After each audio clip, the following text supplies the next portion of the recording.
Այդ քաղաքական իրավապաշտպանության մեջ հազվադեպ է լինում, էլի, որ տենց անսպասելի դրական բաներ են լինում, այսօր այդ անսպասելի դրական իրադարձություններից մեկն էր, որ ոչ թե 72, այլ 50 ժամ հետո Դավիթ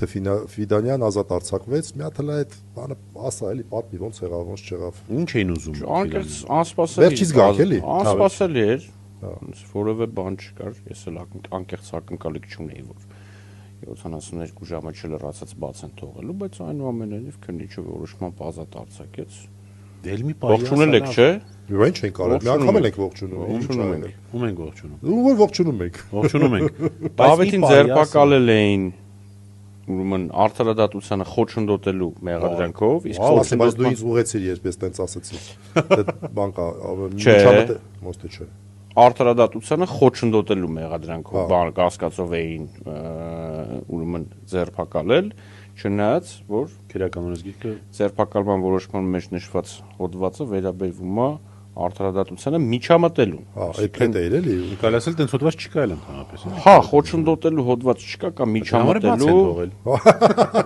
Մարդ բան չի արել։ Ընդ որում խոչընդոտելն էլ դրսևորվել էր դուրը չբացելով։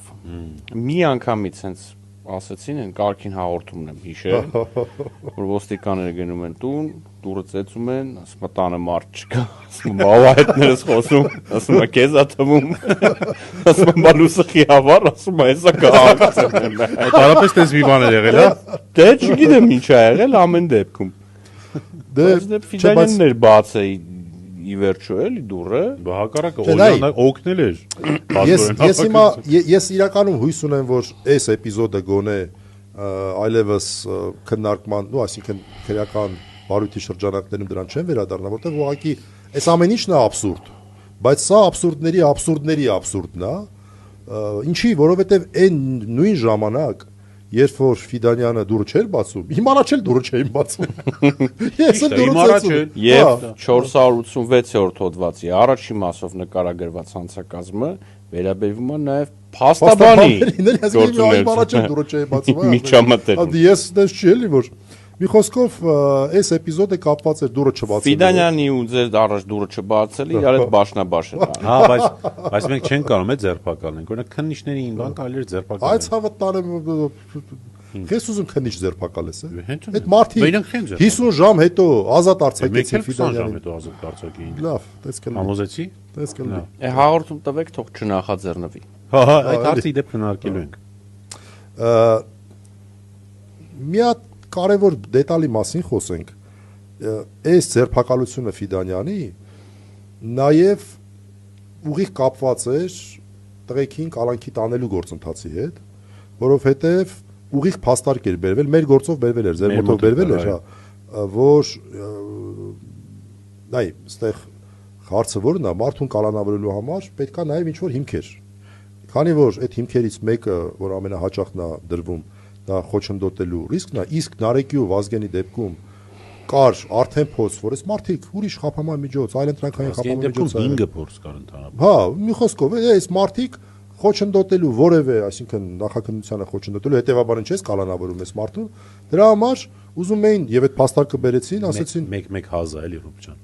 Ես հազա։ Հա, տենց մեկնաբանություն ունենք։ Ես դերասան չեմ, որ հազա ես դերասանության հետ կապ չունեմ, էլի տենց։ Լավ, հետո։ Ես չեմ խաղացել։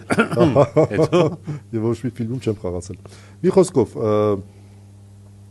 այս հրա նպատակը առաջնային իմ կարծիքով всё-таки էր, որ գնային դատարանում փաստարկ բերեին, ասեն, ըհը, մենք այս գործով արդարադատությանը խոչընդոտելու հոդվածով մարդ ենք ձերբակալել, ուրեմն կարող է գործոն լինի, որ այս մարդիկ, բայց ամբողջ հարցն էր, որ այն ժամանակ, երբ որ Ֆիդանյանը դուրը չէր բացում, Նարեկը Սամսոնյան, Վազգենը Սաղաթելյան, ուզենային էլ չեն կարող որևէ կերպ հաղորդակցվել, որովհետև ձերբակալված էին այդ պահին, այդ մարդիկ այլևս ոչ մի կապի միջոց չունեին, ոչ մի հնարավորություն չունեին աղունիկներ տանը չեն պահում, որ աղունիկ բաց թողեին, գային Ֆիդանյանին հասցնեին, ասեն Ֆիդանյան դուրը մի բացի կամ ինչ որ մի բան արա կամ ինչ որ մի բան մի արա։ Так что այս գործոնը կա, այն որ Ֆիդանյանին ազատ են արձակել 50 ժամ հետո, այն որ իշխանին ազատ են արձակել 6 ժամ հետո, դա չի նշանակում, որ տենց պրոստը բռնեցին եւ պրոստը բաց թողեցին, չէ, ինչ որ այլ նպատակներ ունեին, որոնք նաեւ ինչ որտեղ իրացվեցին, ասենց ասենք, իդեպ ողջունում ենք նաեւ Կարլոսին Ավակյան, մեր ընկեր Մաստաբան, վստահ եմ նայում է մեզ, որը իշխանի պաշտպանն էր եւ հարցաքննության մտավ քնչական եւ իշխանի հետ դուրս եկավ։